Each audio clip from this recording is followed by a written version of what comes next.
This is our third session now on 2 Thessalonians 2, 9-12, and I can't imagine too many things more important than what we're going to talk about here, namely the very nature of saving faith, what it is to believe the gospel, or as it says in the next two verses, we ought always to give thanks to God for you, brothers beloved by the Lord, because God chose you from the beginning to be saved through sanctification by the Spirit and through belief in the truth. We are saved by belief in the truth. And here we are condemned because we do not believe the truth. I want to know what that is, don't you? So, Father, I pray that as we look at this again and the amazing way Paul relates belief in the truth to a welcoming of love for the truth, and how that relates to Satan and the powers of signs and wonders that can sweep us away from the true Christ. Oh God, strengthen your people with a deep love for Christ and all that you are for us in him, all that is true in him. I pray this in his great and glorious name. Amen. The coming of the lawless one is according to the working of Satan, with all power, with signs and wonders in the service of a lie, and with all deception of unrighteousness for those who are perishing. Now, let's just stop here. So who's going to be deceived? Who's going to be led away and astray by that power? And the answer is those who are perishing.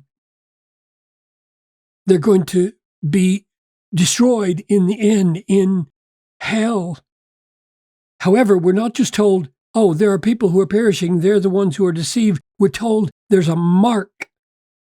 There's a mark on these people as guilty.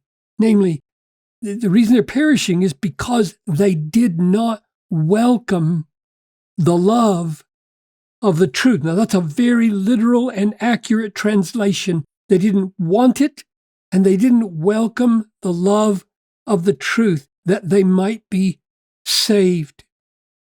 So ponder that with me. Just think about what that means. Love for the truth was not merely absent from their lives.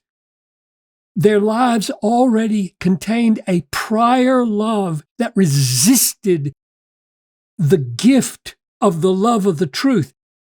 They are so dead in their trespasses. Let's say we are so dead in our trespasses. We don't love the truth by nature.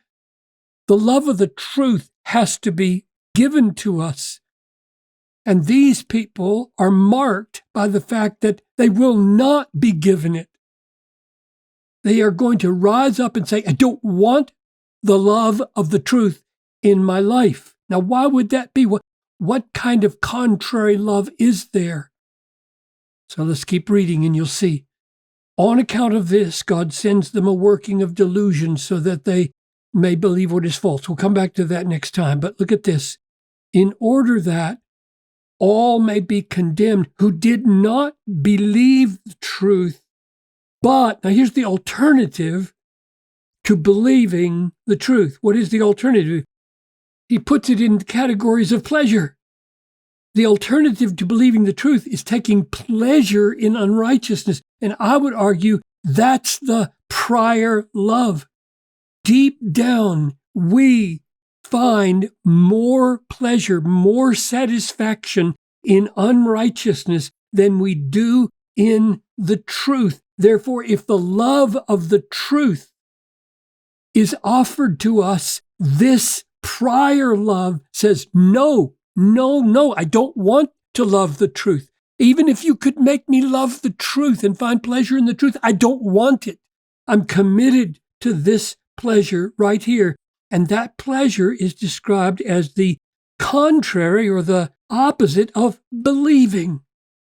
So I'm suggesting that at the heart and nature of believing the truth, by which we are not condemned, but rather saved through believing the truth, verse 13, I'm suggesting that at the very heart of this believing is not just a mental persuasion of something that is true, but rather an affectional persuasion that it's better, that the truth is more pleasurable than falsehood, more pleasurable than unrighteousness.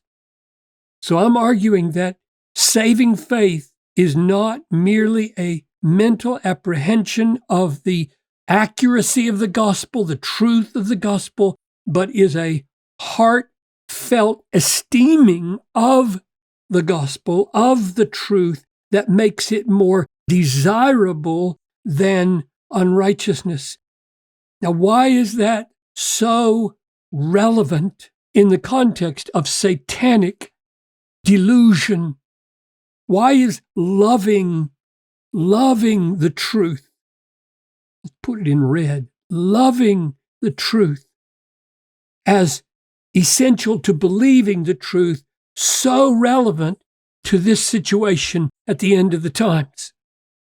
And the reason is because Satan can't persuade us mentally to believe something false if our hearts are profoundly delighted in the truth. Let me illustrate from Deuteronomy. We've seen this before. I'll show it one more time. If a prophet or a dreamer of dreams arises among you and gives you a sign or a wonder, and the sign or the wonder that he tells you comes to pass, in other words, this is not a joke. This is not a trick. It's not magic. This is real, demonic, miraculous, supernatural miracle in the service of what? And if he says, let us go after other gods, so it's in the service of a lie. Real miracles in the service of a lie. If that happens, and he says, let's go serve them, what should you do? You shall not listen to the words of that prophet or that dreamer of dreams. Why? For the Lord your God is testing you. How is he testing you? To know whether you love the Lord your God. That's it. That's it. It's only love that's going to keep us from doing this. If there's no deep love for the Lord behind our persuasion that the Lord is true, we will cave. We will be swept away by the signs and the wonders. That's what Paul is saying. We must have a love for the truth. And the reason they are perishing is because they didn't. They don't welcome the love of the truth. And therefore they are swept away in this deception. When the man of lawlessness comes along and says, I am God, if he offers them enough pleasure in unrighteousness, they're goners. And so I think Paul, by weaving together, will not welcome the love of the truth and thus not be saved with they're condemned if they don't believe the truth. This believing and this loving, believing the truth, loving the truth, are interwoven.